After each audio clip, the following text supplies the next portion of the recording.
여러분 반갑습니다. 오늘도 말라기서를 통하여 하나님이 주시는 은혜를 나누고자 합니다. 기도드립니다. 만복이 그런 듯이 역사에 주관자가 되시는 살아계신 하나님께 영광과 존귀를 돌립니다. 시대만의 비밀을 선지서를 통하여 깨닫게 하여 주시옵소서. 성령의 감동과 성령의 깨달음을 주셔서 하나님께 영광 돌리는 시간 되게 하옵소서. 주의 종 입술에 말씀을 주시고 대의 영을 충만케 허락하여 주시옵기를 기도합니다. 예수님 이름으로 기도드리옵나이다. 아멘. 지난 시간에 이어서 말라기 2장 17절부터 말라기 3장 6절까지 임박한 하나님의 심판의 날이라는 주제로 함께 은혜를 나누고자 합니다. 17절을 보면 너희가 말로 여호와를 괴롭게 하고도 이르기를 우리가 어떻게 여호와를 괴롭혀 드렸나이까 하는도다. 이는 너희가 말라기를 모든 악을 행하는 자는 여호와의 눈에 좋게 보이며 그에게 기쁨이 된다 하며 또 말라기를 정의 하나님이 어디 계시냐 함이니라. 이스라엘 백성들은 말로 하나님을 괴롭게 했습니다.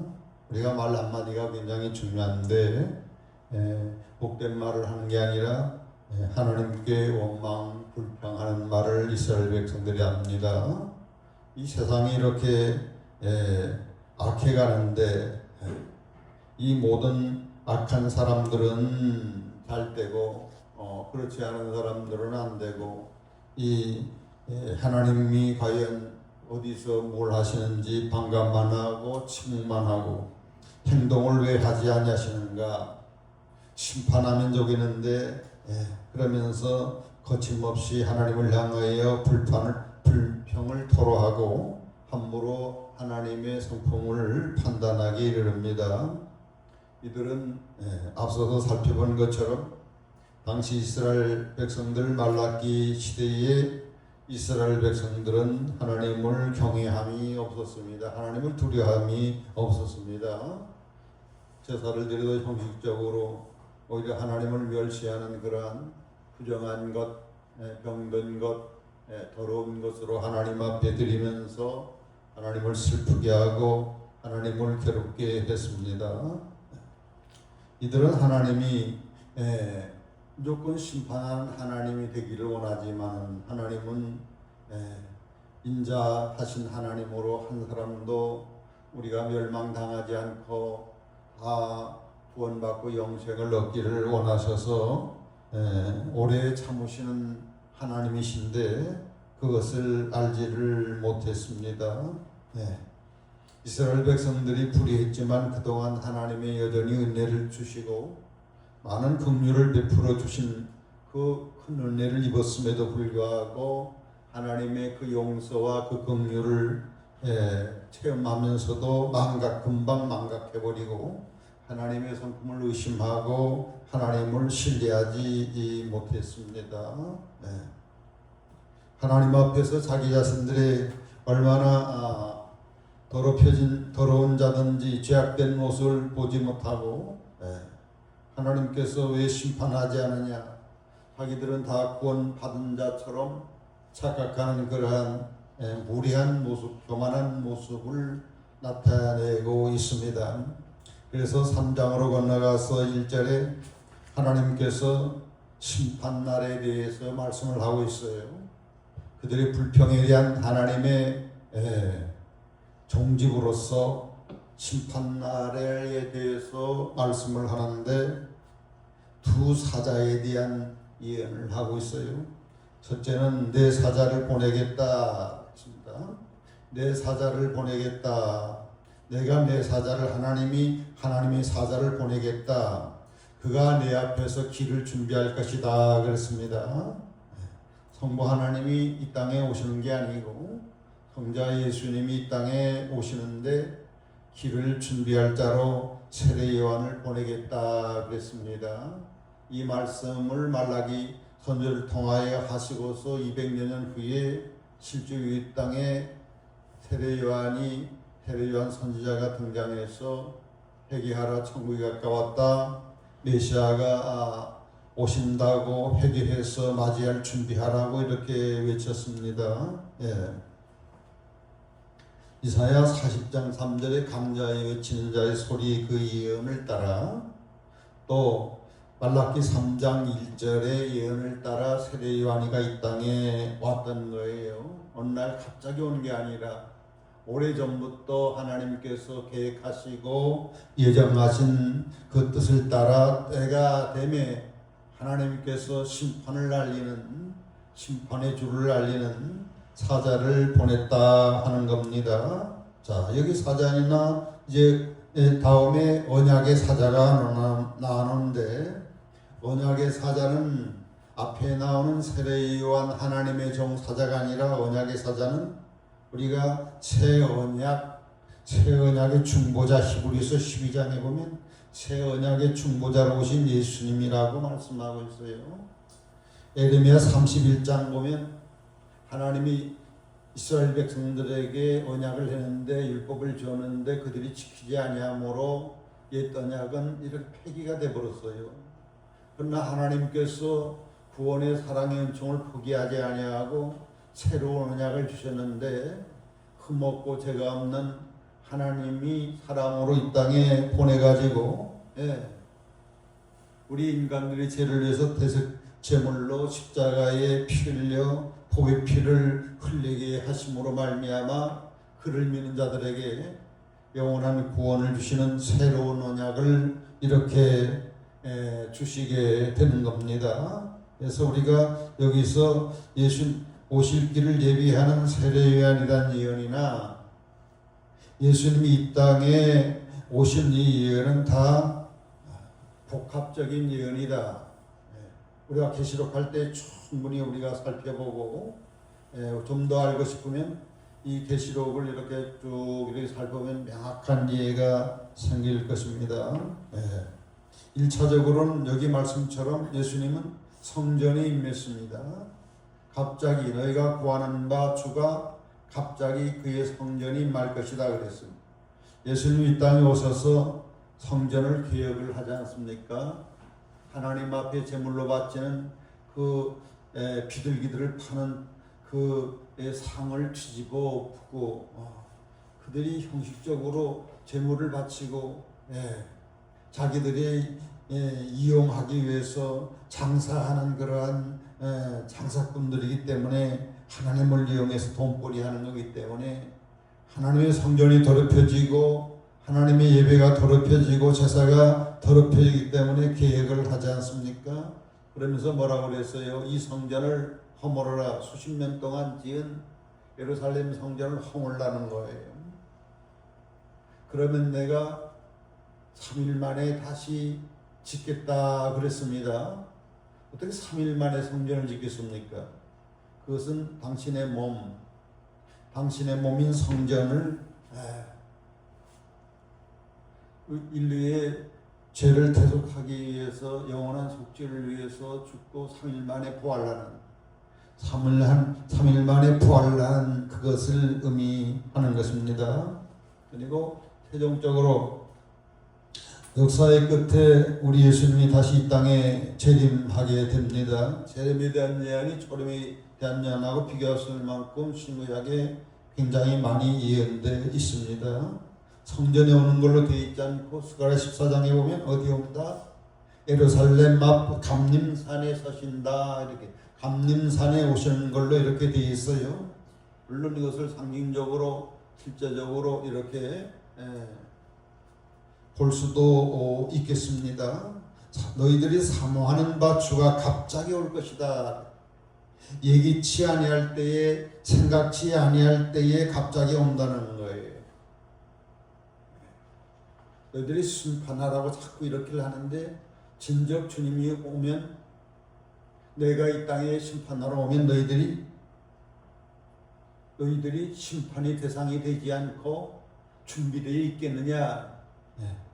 이러한 책망도 되는 겁니다. 준비하라고 하는 그런 사랑의 권면도 되는 거고, 너희들이 준비하고 있느냐는 책망도 섞여 있는 말씀이라고 할 수가 있겠습니다. 그가 임하시는 날, 예수님 메시아가 이 땅에 임하는 날 누가 능히 당하고 그가 예수님이 이 땅에 나타날 때 누가 능히 서겠느냐 그랬습니다. 이 성경 기절은 똑같이 나온 곳이 있어요. 요엘서 2장 11절 보면 거긴 여호와의 날이라 그랬습니다. 예수님이 재림하는 날을 여호와의 날이다. 크고 심히 두렵도다 그랬습니다. 크고 심히 두려운 날이다. 당할 자가 누구냐 하는 겁니다. 강력한 심판자로서 두려운 자로서 이 세상에 올 것을 예언하고 있고 그가 나타날 때 누가 능히 주님 앞에 설 자가 있겠느냐. 이것은 계시록 6장 17절에 어린 양 예수님이 진노의 큰 날이 이르렀으니 누가 능히 서리요 그랬습니다. 가장 무섭고 두려운 날이 예정되어 있습니다. 예수님이 재림할 때죠. 그러면 이 말씀을 예수님의 재림에만 국한되지 말고 1차적으로 초림과 재림을 나누어서 이 말씀을 우리가 한번 생각하고자 합니다. 그래서 초림을 말라면서 재림을 말라고, 초림의 선구자 세례 요한을 이야기하면서 재림을 준비시킬 말라기 4장 5절에 엘리야를 보낸다. 엘리야적 사명자. 계시록에서는 두 중인 14만 4천. 이거 계시록에 대해서 충분히 말씀을 드렸고 14만 4천에 대해서는 계시록 7장과 계시록 14장 보면 자세히 설명을 하고 명확한 이해를 갖게 될 것이고 굉장히 계시록에서는 중요한 부분이 될 수가 있고 이단들은 이것을 이용해 가지고 굉장히 교회에 많은 피해를 주고 있는데 그러나 정확한 지식을 성경적으로 우리가 알아야 될 때가 되었습니다. 그러면 예수님이 초림이나 재림이나 오셔서 하실 일이 뭔가, 무슨 목적으로 오시는가 중요한데 이것을 우리가 알 수 있기를 바랍니다. 자, 그는 금을 연단하는 자의 불과 회복하는 자의 잿물 같을 것이라 그랬습니다. 그가 예수님이 오셔서 은을 연단하여 깨끗하게 하는 자 같이 앉아서 레위 자손을 깨끗하게 할 것이다. 금문같이 그들을 연단할 것이다. 그래서 비로소 그들이 하나님 앞에 의로운 공의로운 제물을 정의로운 하나님이 기뻐 받으시는 제사를 드리게 될 것이라 이렇게 이야기했어요.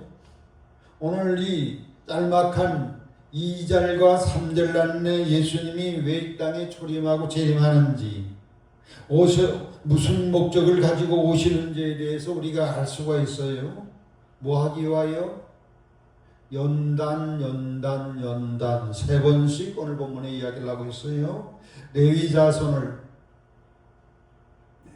신학적인 개념으로는 그리스도인들이 다 레위 자손이고 제사장들이죠. 레위 그리스도인들을 연단하기 위해서 오신다는 거예요. 어떻게 연단하느냐? 금을 연단하는 불처럼 수천도의 열을 가해가지고 자연에서 채취한 금속을 녹여서 거기에서 이제 금물을 빼내가지고 지금 금이 순금이 이렇게 나오지 않습니까? 부정한 것들, 잡것들을 싹 빼는 작업을 한다는 거예요. 그리고 표백하는 자의 잿물 같을 것이다 그랬어요. 옷이 너무 오래 입고 오만 더러운 것으로 찌들어서 그냥 간단히 주물러 세탁하면 되지, 표백하는 자의 잿물처럼 아주 농도 높은 그러한 잿물로 깨끗하게 한다고 하는 겁니다. 그래서 우리 주님이 오셔서 하실 일은 뭐다? 심판을 하는데 불같은 어려운 그 연단을 주셔서 깨끗한 제물을 하나님 앞에 바칠 수 있는, 그래서 하나님이 기뻐 받으시는 제물이 될 수 있도록 하기 위함이다 그랬어요. 이거 어려운 것이 없어요. 신약 개념으로는 예수님 오셔서 알곡과 죽정이로 심판한다고 그랬어요. 우리 그리스도인을 곡식으로 이야기한다면 알곡 성도는 예수님의 형상을 닮은 예수님께까지 성숙한, 그래서 이제 마지막 때는 가장 중요한 교회의 과제는 성숙입니다. 예수님을 닮아야 됩니다. 오래 믿을수록 겸손해야 돼요. 오래 믿을수록 교만하고, 신앙 연조 있다고 교회에 직분 있다고 해가지고 무슨 계급이냐 교만하면 안 됩니다. 오래 믿을수록 겸손하고 예수님 닮아야 되고, 아멘. 오래 믿을수록 진실한 십자가의 사랑을 이렇게 나타내야 되고, 오래 믿을수록 아담의 마음을 품을 게 아니라 예수 그리스도의 그 심정을 가지고서 우리가 열매를 맺어야 됩니다. 그렇게 할 때에 알곡은 천국으로 가고 죽정이는 꺼지지 않은 지옥불에다가 던진다 그랬어요. 그래서 저와 여러분의 이 마지막 때의 이 지상교회의 가장 큰 과제는 뭐냐? 예수님의 형상으로 빨리 성숙하고 열매 맺어야 된다고 하는 중요한 과제입니다. 성품 문제입니다. 오래 믿을수록 성품이 겸손해지고, 오래 믿을수록 예수님의 사랑을, 이 순수한 사랑을 이렇게 나타내야 될 줄로 믿습니다. 그래서 예수님이 오시는 날 누가 능히 당하겠느냐, 누가 서겠느냐, 심판의 날입니다. 그럼 예수님이 이 땅 베들레헴에 오시고 초림도 심판이라는 거예요. 요한복음 3장이나 이렇게 9장 12절 보면 예수님이 영으로 믿는 사람들과 믿지 않은 사람들로 이렇게 나타나지 않습니까? 믿는 사람들은 영생을 얻었고 믿지 않은 사람들은 하나님의 저주 아래 살게 되는 겁니다. 예수님을 믿느냐 믿지 않느냐가 심판이 되는 거예요. 다른 용어로 다른 성경에 보면은 시험 많은 돌이다 그랬어요. 예수님은 시험 많은 돌로 오신다 그랬어요. 시험 많은 돌로 오신다. 시험 많은 돌로 온다. 시편 118편, 이사야 8장, 이사야 28장. 시험하는 거예요. 예수를 영접한 사람은 예수님이 가장 중요한 기초돌, 머릿돌이 돼가지고 영생에 이르는 열매를 이렇게 얻게 되지만은, 교만해가지고 예수님을 배척한 사람은 무슨 돌? 예수님이 부딪히는 돌이 되고 자기에게 떨어지는 큰 바위가 된다는 거예요. 심판받는 돌이 된다고 하는 겁니다. 그래서 여러분들 예수님을 진실로 믿는 이 자체가 이미 여러분들은 좋은 심판을 받게 될 것이지만, 예수님을 끝까지 거부하는 사람들은 이미 심판을 받았다 하는 것입니다. 자, 이걸 심층적으로 우리가 한번 살펴봅시다. 자, 무엇으로 하나님의 백성들을 연단한다? 사람들을 연단한다? 금을 연단하는 불, 다음에 표백하는 자의 잿물같이 연단한다 그랬습니다. 율법을 하나님이 주셨지만 처음 시내산에서 옛 언약을 줬지만 그들이 율법을 따르지 아니함으로 하나님의 언약이 패한 바가 됐어요. 하지만 하나님 포기하지 아니하시고 두 번째 돌판을 이렇게 모세에게 주셔서 이렇게 말씀을 새겨서 주셨잖아요. 그런 것처럼 예수님이 이 땅에 오셔서, 하나님이 이 땅에 오셔서 흠없고 죄 없는 우리 예수님이 아무 잘못도 없는데 십자가에 저주를 당하고 피 흘려 죽으셨단 말이에요. 누구를 위한 죽음이냐? 우리들이 죄를 용서하기 위하여 대속적인 죽음을 당하셨다 이거예요. 그래서 우리가 십자가신 예수님을 바라볼 때에, 십자가를 바라볼 때에 너무나 감사하고 회개가 나오는 거예요. 내가 죽어야 되는데 우리 예수님이, 하나님이 대신 죽으셨다는 거예요. 그래서 그리스도의 피가 그리스도의 복이 이룬 피가 어디에 뿌려지느냐? 예수님을 구주 영접한 사람들에게 돌판에다가 새겨지는 거야, 아니에요.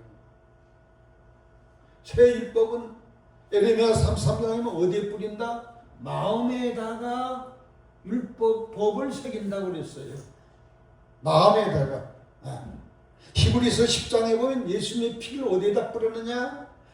골고다 갈보리 언덕에서만 뿌린 게 아니라 예수님을 구주로 영접하고 십자가를 바라보는 사람들 마음에다가 예수님의 피를 뿌렸다는 거예요. 예수님의 피가 마음에 뿌려지니까 죽었던 양심이 살아나고 타락한 양심이, 두는 양심이 깨어나면서 내가 얼마나 큰 하나님 앞에 죄인인지 몹쓸 죄인인지를 깨닫게 되고 회개하기에 이르게 됩니다. 예수를 영접하고 회개할 때 뭐가 또 부음받아요? 정말 강한 잿물과 같은 불과 같은 성령님이 선물로 오므로 말미암아 죄에 대해서 민감한 자가 됩니다. 그래서 조금 남만 미워해도 아이고 주여 회개가 나옵니다. 음란한 생각만 해도 아이고 이게 크게 생각돼가지고 회개하게 됩니다. 그러면서 성령의 역사로 새 사람으로 점진적으로 이렇게 변화가 되는 거죠.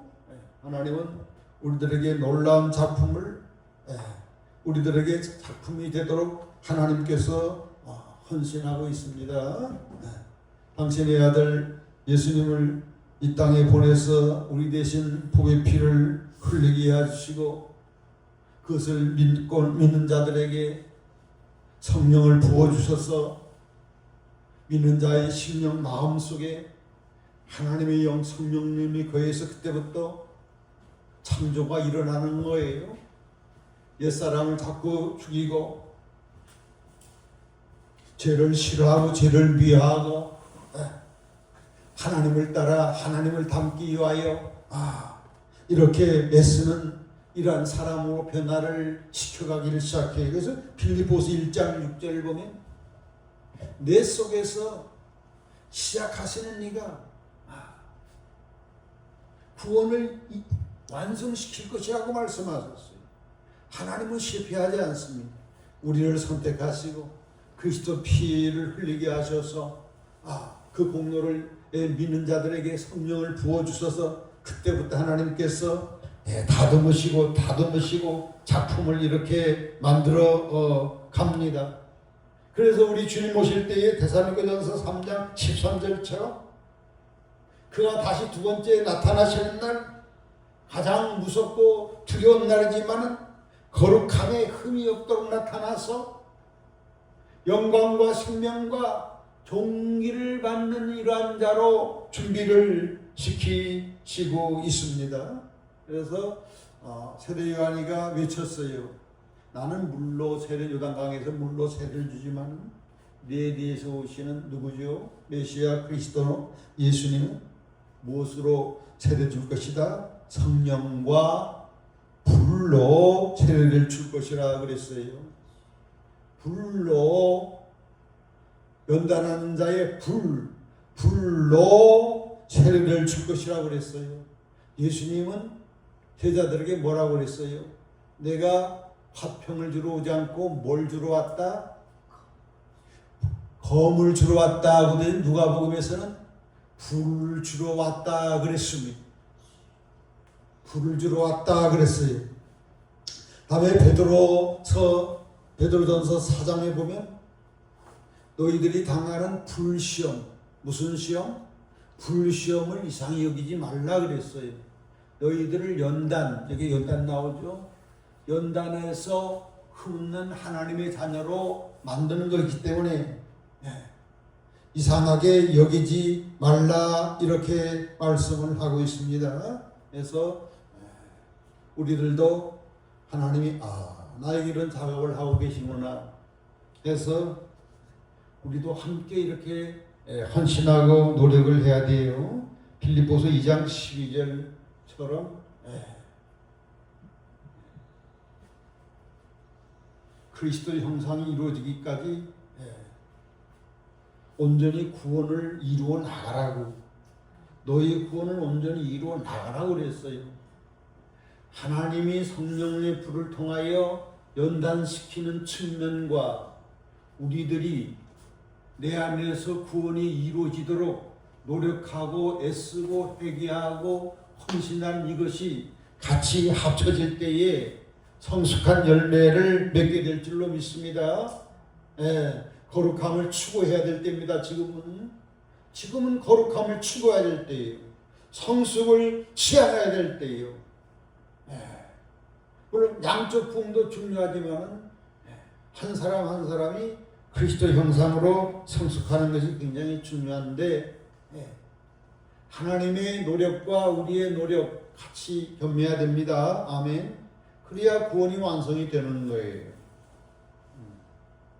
농사 농부가 혼자 애쓴다고 됐디가 하늘에서 비가 와야 되는 거예요. 하나님께서 바람을 불어줘야 되는 거예요. 햇빛을 비춰야 되는 거예요. 그래서 농사 열매 맺는 것이 참 어렵습니다. 하나님이 도와줌 속에서 내가 최선을 다해야 되는 겁니다. 내 안에 그리스도 형상이 이루어지고 예수님의 성품으로 성숙해지려면 하나님도 열심히 도우시고 우리도 열심히 기도해야 됩니다. 아멘. 그래서 1차적으로 예수님의 초림도 심판이었다. 다음에 최종적인 심판이 있습니다. 예수님의 재림날입니다. 아까 요엘서 2장 여호와의 날, 크고 두려운 날, 여호와의 날 선지서 이야기는 전부 다 예수님의 재림을 지향하고 있습니다. 그래서 우리들도 예수님의 재림을 사모하고 지향하는 삶을 살아야 됩니다. 그러면 우리가 이 세상에 물들지 아니하고 깨어 기도하고 어떻게든지 예수님의 신부로 준비돼 가지고 성령의 열매를 맺어 가지고 예수님을 기쁨과 영광과 존귀와 상급을 받는 그러한 맞이하기 위하여 이렇게 헌신하게 됩니다. 그래서 하나님께서 우리를 사랑하셔서 불같은 대환란을 예정하고 있습니다. 중요한 문제죠. 7년 대환란은 반드시 있게 됩니다. 예수님이 최후 심판하기 전에 무슨 환란이 있다? 7년 대환란이 있다. 다니엘서 12장, 마태복음 24장, 다음에 요한계시록에 여러 곳곳에 나오는데 대표적으로 요한계시록 13장 연계시켜서 우리가 주도면밀하게 연구를 해서 명확한 지식을 우리가 가는 게 중요합니다. 하나님께서 대환란을 주시는데 적그리스도를 통한 그 환란, 무시무시한 그런 환란을 통과를 해야 되는데 이 7년 대환란을 주는 목적이 다니엘서 12장 10절에 나왔어요. 나중에 한번 찾아보세요. 연단시키기 위해서, 단련시키기 위해서 혹독한 환란을 준다는 거예요. 환란이 오지 않으면 하나님을 찾지를 않습니다. 환란을 겪지 않으면 진실로 회개하지 않습니다. 너무나 편하고 아니라면 하나님을 멀리합니다. 교만해집니다. 그래서 환란을 통하여 교만을 꺾으라고, 아멘, 회개하라고, 아멘, 하나님을 가까이 하라고, 하나님을 가까이 하여 예수님을 닮도록 열매를 맺으라고, 그럴 때가 됐다고, 이제는 시간이 별로 없다고. 다음에 누가 잘 믿는지 안 믿는지, 가짜인지 진짜인지 구분하기 위하여 대환란을 주신다고 데살로니가 후서 2장 11절 12절에 이야기를 하고 있어요. 거짓 복음을 전해서 거짓 이적을 해가지고 우르르 따라가는 사람들은 다 주님 오실 때에 불로 태움을 받습니다. 그래서 이단들도 하나님이 쓰신다, 어쩌면은 사탄이도 하나님이 쓰신다. 우리가 계시록 공부할 때 충분히 살펴봤습니다. 일정한 때까지 쓰는 거예요. 김정은도 김일성도 하나님이 쓰신다, 일정한 때까지.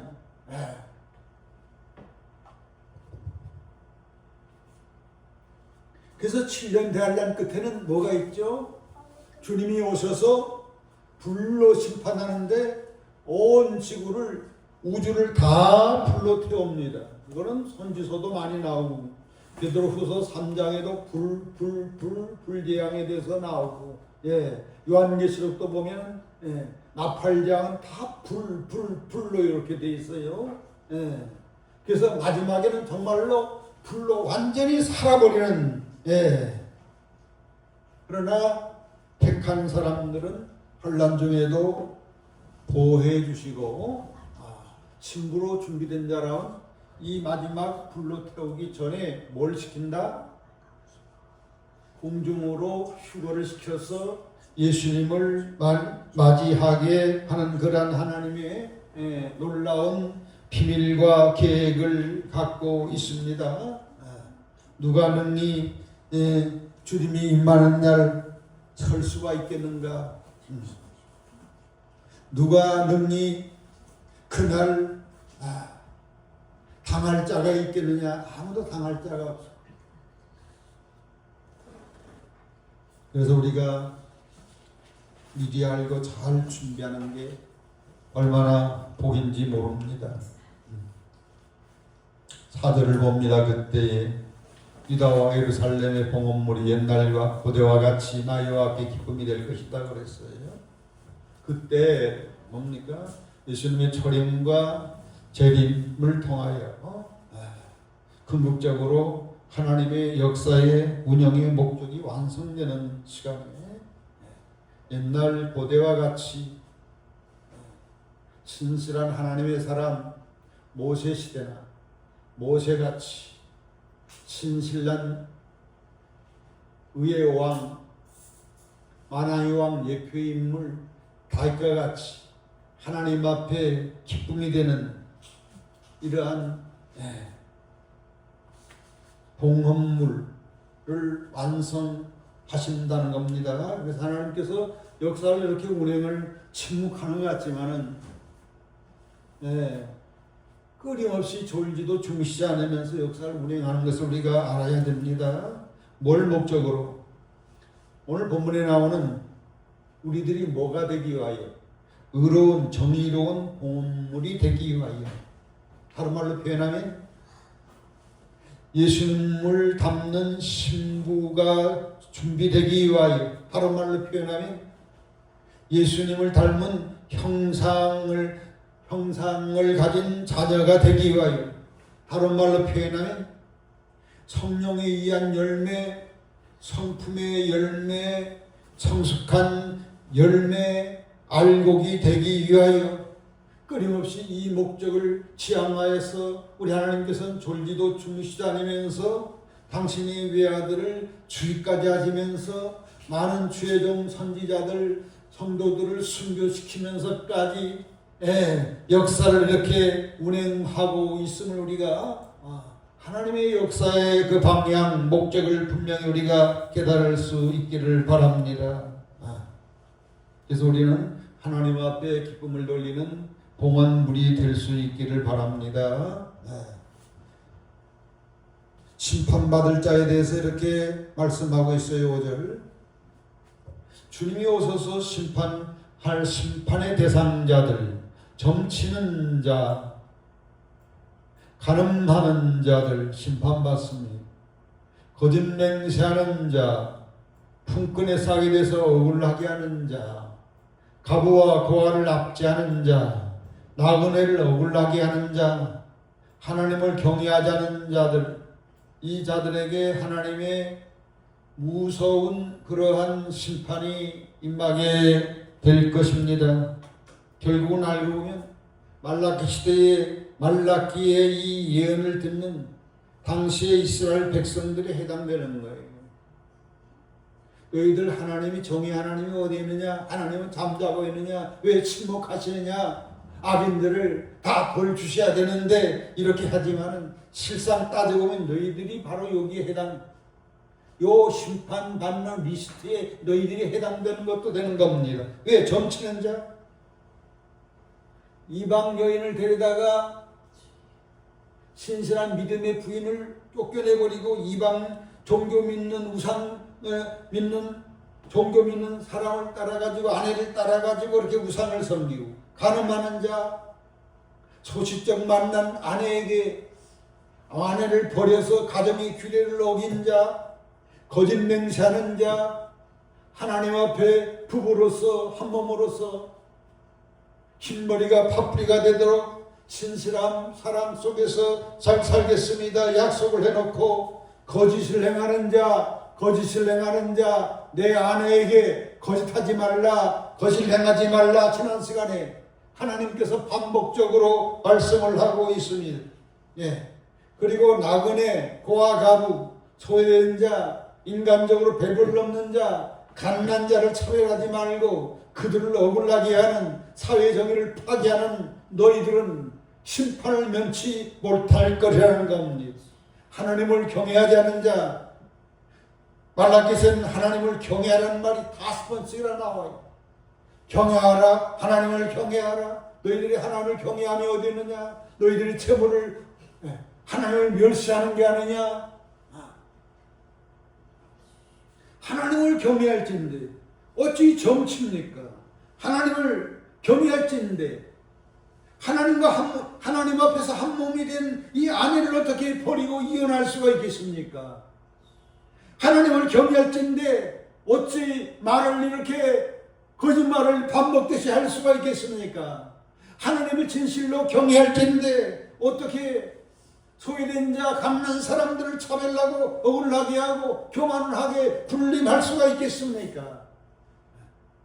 하나님을 경외함이 모든 정의로움의 근본이 된다고 하는 것이죠. 그래서 당시 이스라엘 백성들은 너무 하나님을 슬프게 하고 의로운 재물이 되지를 못했습니다. 그러나 그절 봅니다. 나 여호와는 변하지 아니한다. 너희를 향하여 변하지 않고 신실하게 영원한 사랑을 한다는 거예요. 야곱 자손들아, 너희가 소멸되지 아니한다. 자, 야곱 자손, 말라기 1장, 말라기 맨 처음 할 때에 하나님은 누구는 미워하고 형제손을 미워가 동생 야곱은 사랑했다. 하나님의 선택적 사랑을 야곱에게 하신 거예요. 하나님께서 온 세계 만민 중에 어느 나라를 제사국가로 선택했다? 이스라엘을 선택했어요. 수가 많아서 하나님 앞에 정말 의로워서 선택한 것이 아니라 사랑하기 때문에 선택적 사랑을 이스라엘에게 버렸다는 거예요. 역사 속에서 지금도 예수님을 외면하고 예수님을 죽이고 그 대가로 2000년 동안 나라 없이 외국에 쫓아다니면서 수많은 학대를 당하고 수백만 명이 끓는 가마에 던진 바 되고 차별을 당하다가 하나님 불쌍히 여기서 1948년에 지금의 팔레스타인으로 이렇게 나라 독립을 했지만은 지금도 끊임없이 주인 나라와 영토 분쟁, 주권 분쟁, 여러 가지 마찰을 끊임없이 하고 있는 것을 볼 수가 있습니다. 그래서 하나님께서 야곱 족속들아 이스라엘아 너희가 소멸되지 않는다는 거예요. 마침내 최종적으로 뭐 해주겠다는 겁니까? 구원해 주겠다는 겁니다. 아멘. 하나님은 영원히 한번 선택한 자를 버리지 아니하시고 불같은 연단으로 재물같이 씻어가지고서 끝끝내 천국 백성이 되게 하겠다고 하는 겁니다. 한편으로는 안타깝죠. 세상 나라로서의 지위를 상실하고 맨 먼저 하나님이 선택해서 맨 먼저 하나님은 제일 먼저 된 나라지만은 먼저 된 나라가 맨 나중에 돼. 로마서 11장에 보면 이방인들이 다 구원받고 충만한 수가 있어야 그때야 마지막에 저 이스라엘을 구원하겠다 이렇게 약속을 하고 있어요. 그래서 스가랴서 14장 보면 예수님이 이 땅에 재림할 중에 세계 연합군들이 이스라엘에 쳐들어가서 완전히 죽여놓습니다. 약탈하고 불태우고 살인하고 거의 다 죽게 될 때 이들이 해결을 해요. 다 죽어갈 때야 회개해. 그때도 하나님이 야곱 족속아 니들 소멸되지 않아. 그때 궁일역에서 구원을 해주시. 구원을 받지만 부끄러운 구원을 받지만 부끄러운 구원 받아도 영생에 들어가니까 얼마나 하나님의 은혜입니까? 자, 마칠까 합니다. 이스라엘 백성들은 말라기 시대에 하나님께 불평했습니다. 정의의 하나님이 어디 있느냐? 왜 하나님은 악인들을 향하여 침묵하시고 심판을 행하지 아니하느냐? 교만함과 뻔뻔함으로 하나님을 불평했습니다. 그러나 우리 하나님께서는 정의로운 심판에 대해서 두 사자를 보내면서 이루겠다고 하나님의 계획과 비밀을 말라기를 통하여 가르쳐 주고 있습니다. 네. 하나님은 우리들에게 말씀합니다. 너희는 내가 이 땅에 오는 것을 준비하고 있느냐?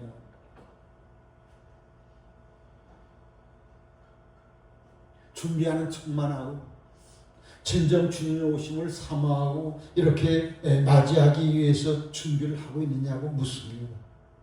우리는 제발 심판이 대상이 되지 말아야 될 줄로 믿습니다. 역사일에 가장 두렵고 무서운 날이 주님이 이 땅에 재림하는 날입니다. 갑자기 옵니다. 그러나 준비된 사람들은 도둑같이 오지 않는다고 그랬어. 데살로니가전서 5장 4절 너희들은 어둠에 있지 않기 때문에 빛 가운데 있기 때문에 도둑같이 오지 아니할 것이라고 그랬습니다. 우리는 예수님 이 땅에 오셔서 하실 일들에 대한 말씀입니다. 특히 요한계시록, 지금은 요한계시록의 시대입니다. 이단들도 요한계시록 가지고 이렇게 장난질 하지만은 영적으로 이렇게 깨어있는 분들은 요한계시록을 가까이 합니다. 다니엘서, 선지서, 마태복음 24장 열심히 지금 배워야 될 때입니다. 내가 다 안다고 교만하지 마십시오. 저도 이 계시록에 대해서 오랜 수년 동안 이렇게 연구를 했지만 날마다 새로워지는 거 있죠. 날마다 가르쳐 주시고 깨닫게 하는 게 날마다 새로워지는 거 있죠. 말씀의 깊이가 달라집니다. 그래서 내가 다 안다 이렇게 하지 말고 겸손히 열심히 읽고 열심히 배우고 이 말씀대로 이렇게 실천할 수 있기를 바랍니다. 그래서 앞으로 무서운 불재앙 이렇게 대환란 시대가 오는데 낙심하고 두려워하지 마세요. 뭐 하기 위해서 온다? 마지막 연단을 시키기 위해서 오는 거기 때문에 미리미리 지금 잘 연단받고 준비된 사람은 시험의 때를 면하게 하겠다고 시험의 때에서 보호해 주겠다고 약속을 일곱 교회 가운데 한 교회에 약속하고 있지 않습니까? 그래서 지금 부지런히 이렇게 연단 받으시고 준비가 잘 되면 7년 대환란의 예비처로 인도해 주시고 아멘. 마지막 7년 대환란의 끝에 세상을 다 불로 완전히 소멸시킬 때에 그 전에 휴거해서 공중에서 우리 예수님을 맞이할 수 있는 이러한 축복이 임하게 될 줄로 믿습니다. 이 마지막 때는 깨닫는 자가 중요해요. 다니엘서 보면 깨닫는 자가 중요해요. 요한계시록에 7개 똑같이 말씀했죠. 귀 있는 자는 어떻게 하라고? 귀 있는 자는 성령의 교회 들게 하는 말을 들을지어다 그랬습니다. 깨달을 수 있기를 바랍니다. 깨달으면은 성경의 계시록의 가장 복된 마지막에 헌신자 14만 4천 두 증인처럼 먼저 깨닫고 깨우치는 시대를 깨우치는 신령들을 깨우치는 회개시켜서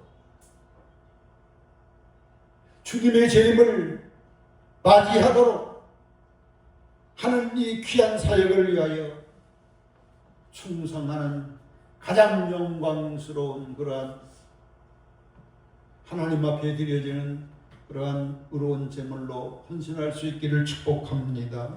기도하겠습니다. 역사의 주관자가 되신 하나님 감사합니다. 정의 하나님이 어디 있느냐? 하나님이 잠자는 것 같고 침묵하는 것 같지만 하나님이 다 때에 따라 하나님께서 역사를 하시고 지금도 하나님 아버지 하나님 단련을 하는 줄로 주여 믿습니다. 지금도 교만한 자를 심판하고 있습니다.